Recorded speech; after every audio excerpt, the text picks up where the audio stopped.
अन्य शास्त्रीय नृत्यों की तरह उड़ीसी नृत्य की उत्पत्ति भी मंदिर में हुई है। इसका एविडेंस हमारे पास है खंडगिरी और उदयगिरी ये केव्स जो कि उड़ीसा में हैं, जहाँ पर उड़ीसी नृत्य के स्कल्पचर्स पाए गए हैं। बाद में इसको मंदिरों में देवदासियाँ किया करती थी।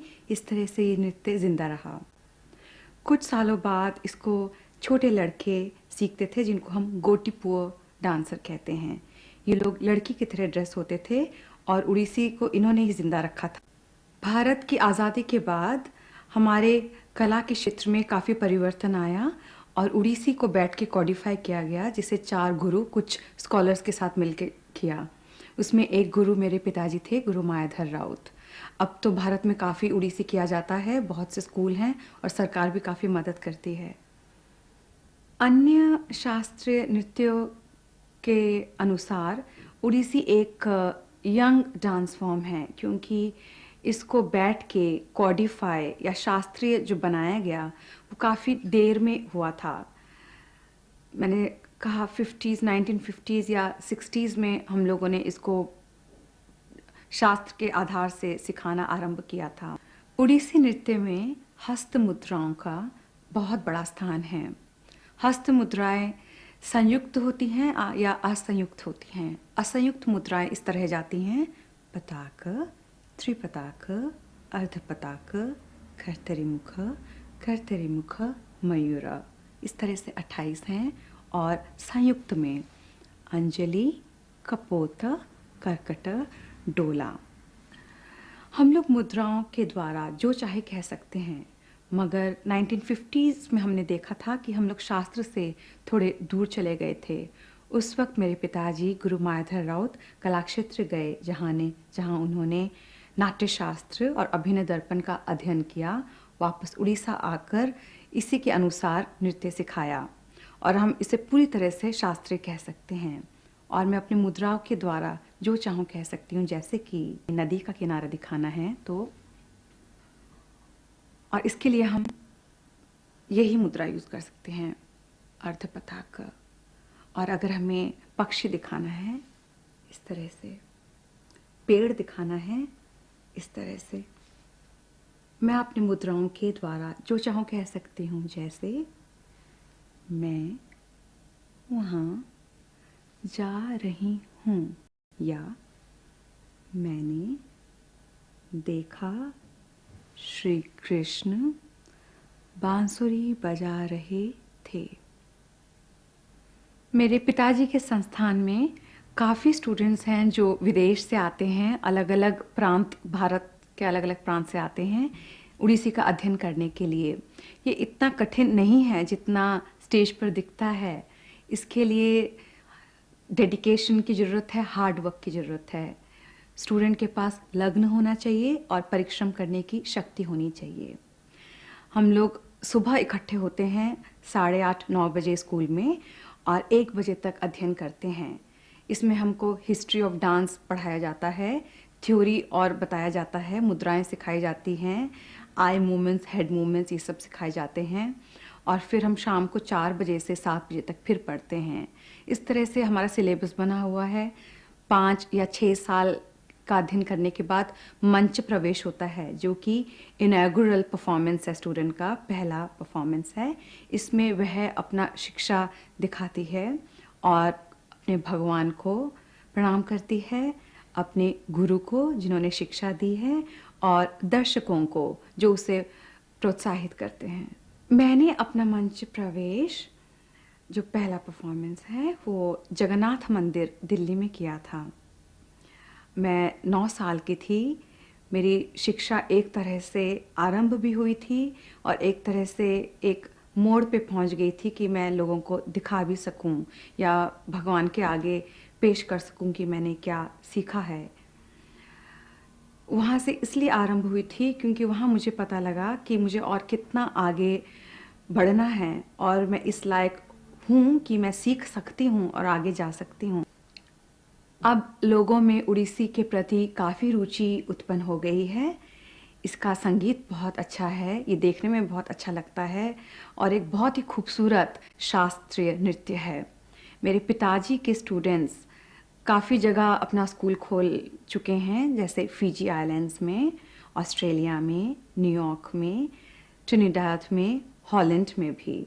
मगर एक चीज़ हमने देखा है कि जहाँ पर इंडियन ओरिजिन के, भारतीय मूल के लोग हैं, वहाँ पर इसको ज़्यादा प्रोत्साहन मिल रहा है, क्योंकि ओडिसी बहुत ही स्ट्रांगली, जोर से हिंदू धर्म के साथ जुड़ा हुआ है। और जो यह धर्म समझ सकते हैं, वो ये नृत्य भी ज़्यादा अच्छी तरह से अप्रिशिएट कर सकते हैं। हमारे सारे शास्त्रीय नृत्य एक स्क्रिप्चर पर आधारित हैं, एक किताब पर, जिसे हम कहते हैं नाट्य शास्त्र। इसे 5वां वेद भी माना गया है। इसलिए हम ये तो नहीं कह सकते कि सब शास्त्रीय नृत्य बहुत अलग हैं एक दूसरे से। जैसे हम कटकाम को यूज़ करते हैं, भरतनाट्यम में भी कटकाम को यूज़ करते हैं, कुचिपुड़ी में भी कटकाम को यूज़ करते हैं, और यह अभिनय दर्पण से है। मगर उड़ीसी के अपने भी कुछ किताबें हैं जो उड़िया में लिखी गई हैं, उन अपने देश की हैं।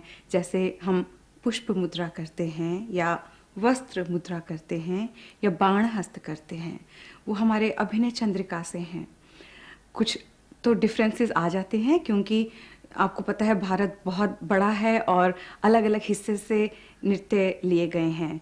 तो उड़ीसा साउथ ईस्ट से है, तो वहाँ की भाषा अलग है, वहाँ का रहन सहन अलग है।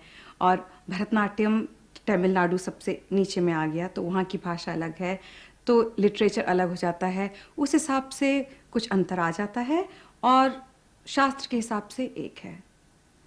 जैसे सब कलाओं में होता है, इन्फ्लुएंसेस आती हैं और जाती हैं, मगर हम लोग अपना कला शास्त्र पर ही आधारित रखते हैं। मगर अगर मैं कहीं जाती हूँ, मुझे वहाँ की कविता पसंद आ गई है, तो मैं उस पर कोरियोग्राफ करना पसंद करती हूँ। जैसे हम लोग उड़ीसा से दिल्ली आए, तो वहाँ अवधी भाषा में हमने कुछ काम किया ताकि वहाँ के लोग समझ सकें कि हम मीरा भजन पर किया। मैं इसे विदेशी नहीं कहूँगी, क्योंकि ये हमारे संस्कृत का एक हिस्सा है, अपनी ही संस्कृति है। हम उसको खोजते हैं, उसके अंदर और जाते हैं, और जो हमें ज़्यादा इंटरेस्टिंग लगता है उस पर आधार करते हैं। जब मैंने ये सीखना शुरू किया, मुझे नहीं पता था कि ये क्या नृत्य है और इसमें क्या मेरे को आकर्षित करती है। मुझे ये सीखना पड़ा क्योंकि ये परिवार में है। उसके बाद धीरे धीरे जब मैं बड़ी हुई, तो मुझे इसका संगीत काफ़ी पसंद आया, और ये बहुत ग्रेसफुल डांस है। और मेरे को लगा कि इसके माध्यम से मैं अपने आप को बहुत अच्छी तरह से एक्सप्रेस कर सकती हूँ नृत्य के माध्यम से।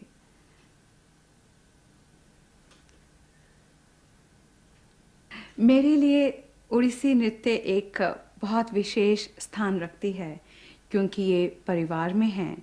ये मुझे एक धरोहर प्राप्त हुई है अपने पिता से, जिसे मुझे जीवित रखना है। मेरे पिता उन गुरुओं में से एक हैं जिन्होंने उड़ीसी को, आज जो उड़ीसी है, उसे बनाया। तो बचपन से ही मैं इस नृत्य के संपर्क में आ गई, और मैं 4 साल की थी जब मुझे इसकी प्रशिक्षण लेना शुरू करना पड़ा अपने पिता के कारण। और जब मैं 9 साल की हुई, तब जगन्नाथ मंदिर में मेरा मंच प्रवेश हुआ, और मंदिर में हम लोग नृत्य करते हैं और बहुत शुभ मानते हैं। तो 9 साल की उम्र से जब मैंने नृत्य प्रस्तुत करने के बाद इसे करती जा रही हूँ, और साथ में अपनी पढ़ाई भी, यूनिवर्सिटी भी, जैसे मैंने अपनी मास्टर्स डिग्री इंग्लिश लिटरेचर में ली है, मगर डांस को भी करती हूँ बहुत बहुत सीरियसली। नृत्य सीखना सिर्फ परफॉर्मेंस देना ही नहीं है।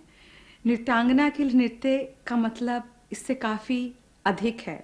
हमारे लिए ये एक प्रार्थना करने का तरीका है। रोज़ सुबह जब हम लोग स्नान करते हैं, उसके बाद नृत्य करते हैं 2-3 घंटा, ये हमारे लिए प्रेयर है। परफॉर्मेंस हो या नहीं हो, ये एक साधना है जिसे हमें करना पड़ता है कला को जीवित रखने के लिए। और जब भी परफॉर्मेंसेस मुझे लगते हैं कि करने लायक हैं, तो मैं उन्हें स्वीकार करती हूँ, देश में या विदेश में। मैं उड़ीसी क्षेत्र में काफ़ी कुछ करने की इच्छा रखती हूँ, और मैं चाहती हूँ कि इसको ज़्यादा से ज़्यादा लोग समझें, ज़्यादा से ज़्यादा लोग सीखें, और सबसे जो बड़ी बात है इसको बहुत अच्छे ढंग से जीवित रखें अपने शास्त्र के हिसाब से। विदेश में उड़ीसी करना बहुत अच्छा लगता है क्योंकि मेरे को लोगों को बताने का मौका मिलता है कि उड़ीसी क्या है। और अलग अलग देश में अलग अलग एक्सपीरियंस होते हैं, जैसे कि अभी हॉलैंड में करने का कुछ अलग ही आनंद है क्योंकि यहाँ पर काफ़ी लोग भारतीय ओरिजिन के हैं। तो जब मैं दुर्गा के ऊपर कुछ करती हूँ या राम के ऊपर कुछ करती हूँ तो मुझे पता है कि उनको समझ आ रहा होगा और उनकी भावना भी भगवान के लिए वही होगी जो मेरे लिए है। तो यहाँ करने का आनंद कुछ और ही है। और जब मैं फ्रांस में करती हूँ तो वहाँ 90% मेरे जो दर्शक होते हैं वो यूरोप के होते हैं। तो उनके लिए मुझे अलग ढंग से उड़ीसी प्रस्तुत करना पड़ता है और विस्तार पूर्वक बताना पड़ता है और अपने सांस्कृतिक के विषय में भी बताना पड़ता है। जब मैं नृत्य करती हूँ तो मेरे लिए ये भगवान के पास पहुँचना होता है। मैं एक कम्युनिकेशन भगवान से करती हूँ और मुझे लगता है कि शायद दर्शक भी उसमें से कुछ प्राप्त करती है या वो भी प्राप्त करते हैं जो मैं अपने भगवान के साथ प्राप्त करती हूँ। और अगर वो ये प्राप्त कर सकते हैं तो मुझे लगता है कि हाँ, मेरा परफॉर्मेंस सफल रहा है।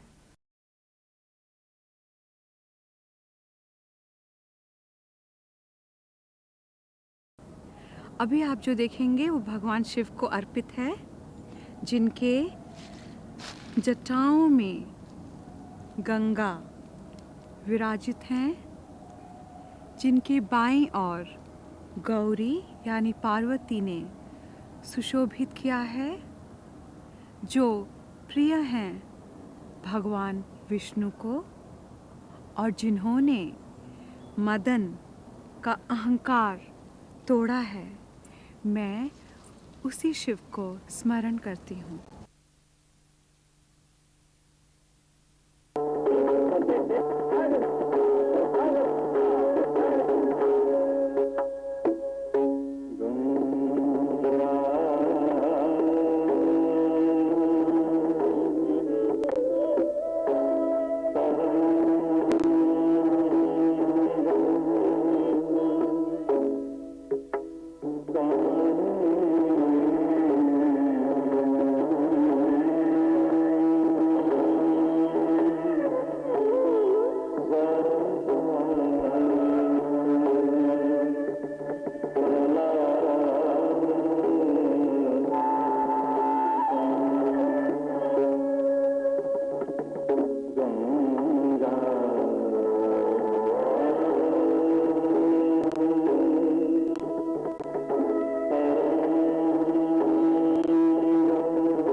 पल्लवी उड़ीसी नृत्य का एक बहुत ही महत्वपूर्ण अंग है जिसमें नृत्यांगना अपने नृत्य को विस्तार पूर्वक प्रस्तुत करती है और नृत्य पल्लव की तरह खिलता है।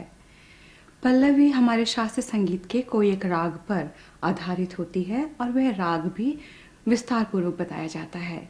इसमें नृत्यांगना कठिन पदचालन और कई तरह के ताल प्रस्तुत करती है।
ओडिसी नृत्य प्रस्तुति का अंत अक्सर मोक्ष नृत्य के साथ किया जाता है, जिसमें नृत्यांगना अपनी कला के माध्यम से मोक्ष प्राप्त करने की चेष्टा करती है। हमारे हिंदू धर्म में शरीर से अधिक महत्व आत्मा को दिया गया है और हर समय ये प्रयत्न रहा है कि आत्मा परमात्मा से मिल जाए। सो मोक्ष नृत्य में नृत्यांगना पूरी तरह से नृत्य में लीन होकर अपने आप को परमात्मा को अर्पित कर देती है और नृत्य उसके लिए एक प्रार्थना बन जाता है।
Oh